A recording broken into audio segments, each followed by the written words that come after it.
Subscribe to our YouTube channel and press the bell icon to get the latest updates. This episode of Cut the Clutter coincides with a very important date, in fact one that could become in the course of time among the most important dates in India's political history. That's August 5.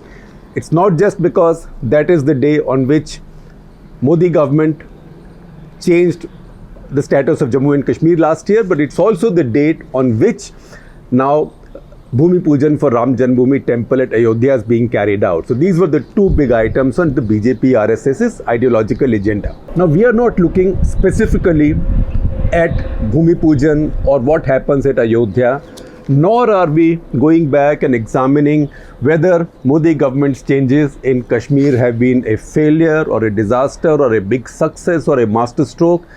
We've discussed those things at very different times, many different times, and we shall continue to do so.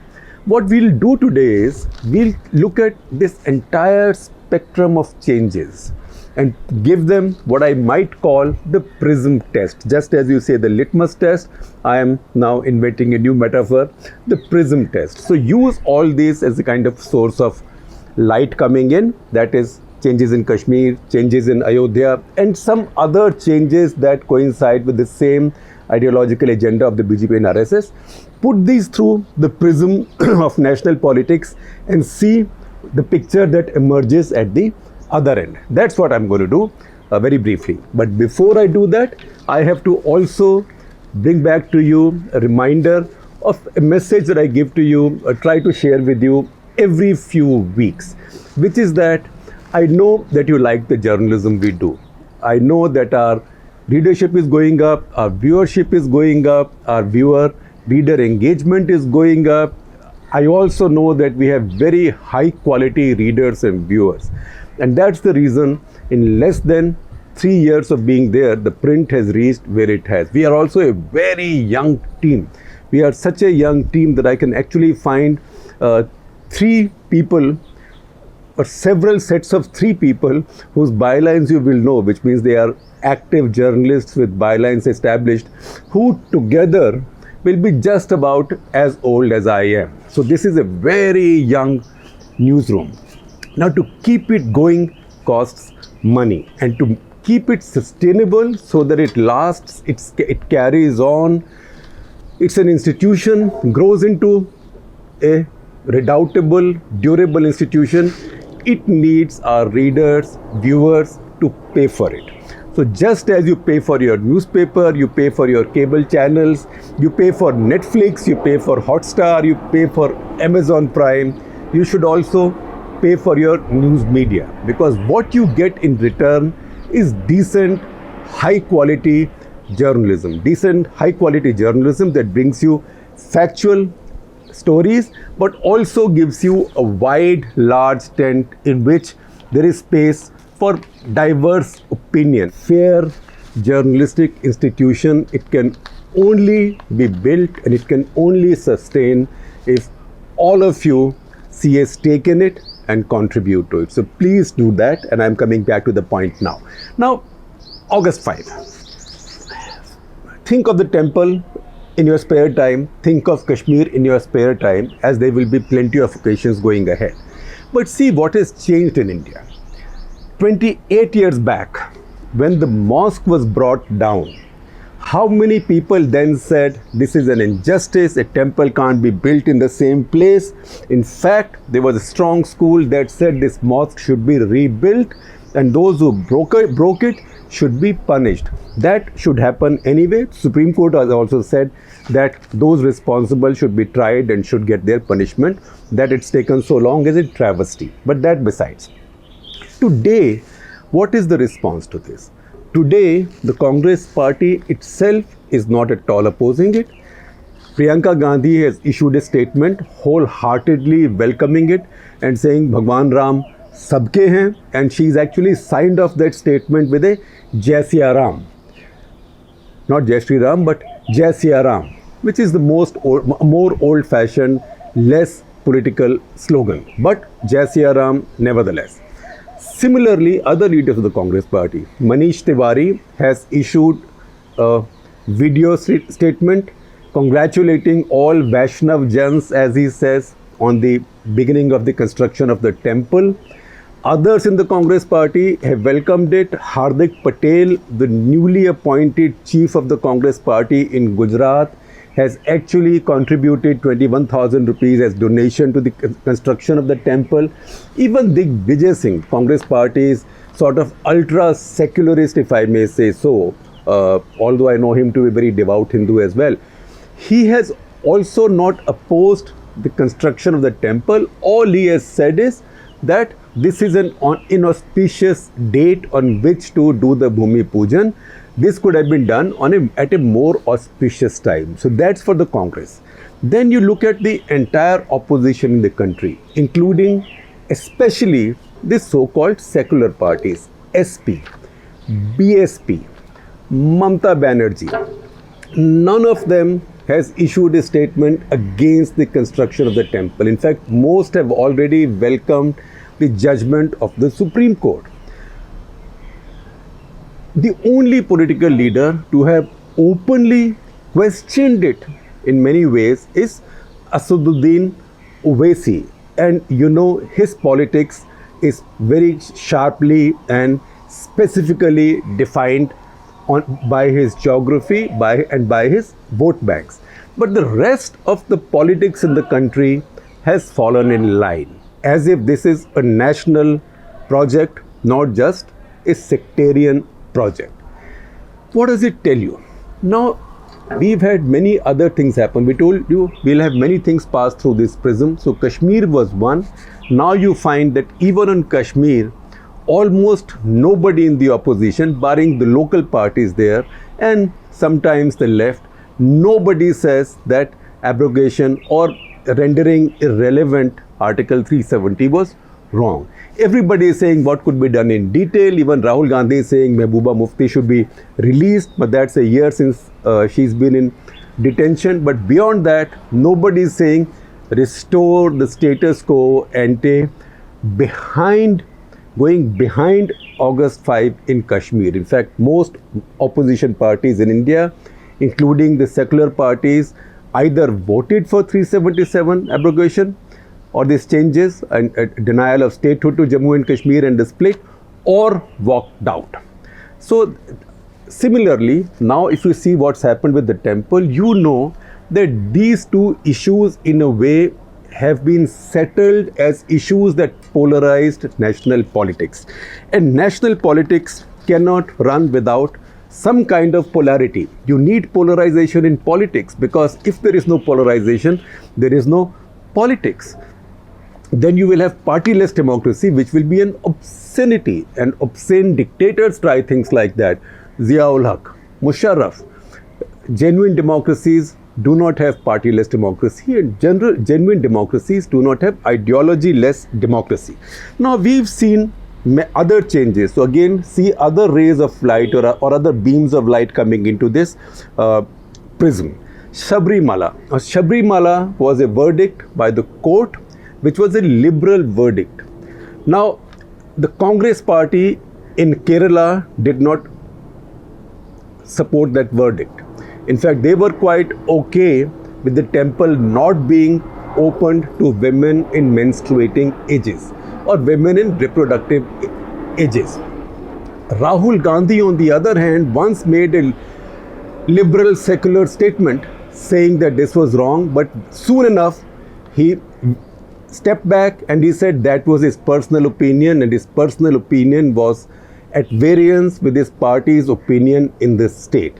After that, the Congress party itself has not said that Supreme Court's judgment should be implemented, because it is the Supreme Court's judgment in Sabrimala. Not just that, even the left government in Kerala has not dared to implement that judgment, or has not taken the risk of implementing that judgment.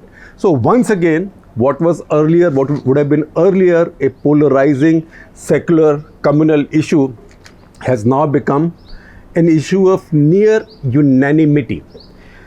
Next, we saw Rahul Gandhi. In the past, Congress might have said don't use religion in politics. But Rahul Gandhi made an exaggerated show of looking like he was not just a devout Hindu with Janeu and everything, but also a Brahmin. Even as a Brahmin, his main spokesman, let us all know what his Gotra was. Some of us had to Google to understand what a Gotra is and what the Dattatreya Gotra is. In fact, I sort of stood up with a start once in Hyderabad when I was going to see a joint rally by Chandrababu Naidu and Rahul Gandhi in the previous assembly elections, when I coincidentally noticed that the rally was being held on a street called Dattatreya Street. So maybe it was just a coincidence, but I would not have imagined that Dattatreya is a Gotra as well, until Rahul Gandhi's people let us know. And then he had these pictures and videos of his exaggerated visits to the temple. So look at all these changes. Look at Sabrimala, look at the Congress and secular party's view on triple talaq. It just tells you that of the three BJP ideological key issues, that is Kashmir, Article 370, Ram Janmabhoomi, Babri Masjid, and Uniform Civil Code, two have already been not just achieved, but they also have been accepted by all the major opposition parties and BJP rivals. Today, look at Shiv Sena. The Shiv Sena is a rival of the BJP, but they were committed to the temple cause. At the same time, their two partners are NCP and Congress. Shiv Sena has been very clever. They've now said that they don't welcome, they let it be known that they don't welcome the ceremony on August 5 because coronavirus is spreading. That is Uddhav Thackeray's excuse for not attending the ceremony. But in Samna today, there is also an editorial that says, all right, there is a lot of coronavirus spread in UP, Ayodhya, etc., etc. That's very bad. But now, by Lord Ram's grace, situation will improve. So everybody is finding a place to hide. And by taking this view, Uddhav Thackeray has also made life easier for Congress and NCP. At the same time, by not opposing the construction of the temple, both Congress and the NCP, and by having welcomed the Supreme Court judgment, have also made Uddhav Thackeray's life easier. Now, I'm making that point because that underlines a big political change in India. Now, what I said to you so far was the light, the beams of light coming in through the prism, and now you see what's coming out.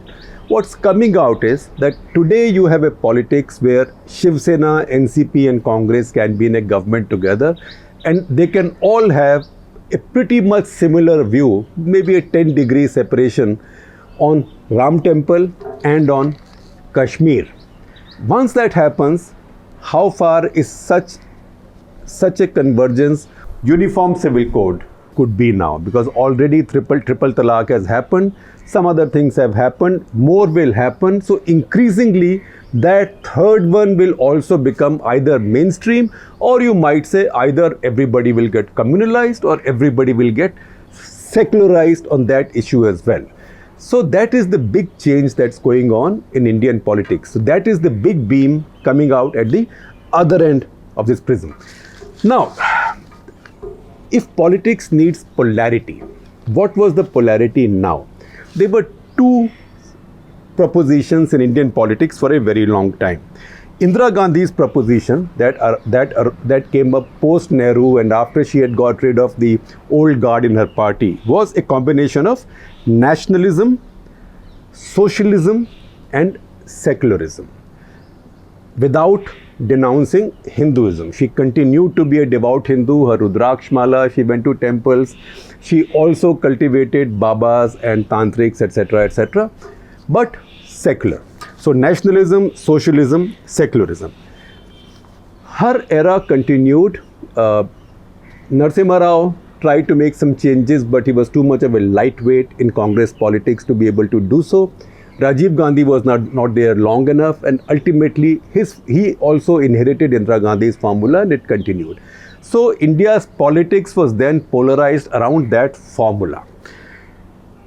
Sonia Gandhi took over after Narasimha Rao and after the two electoral setbacks.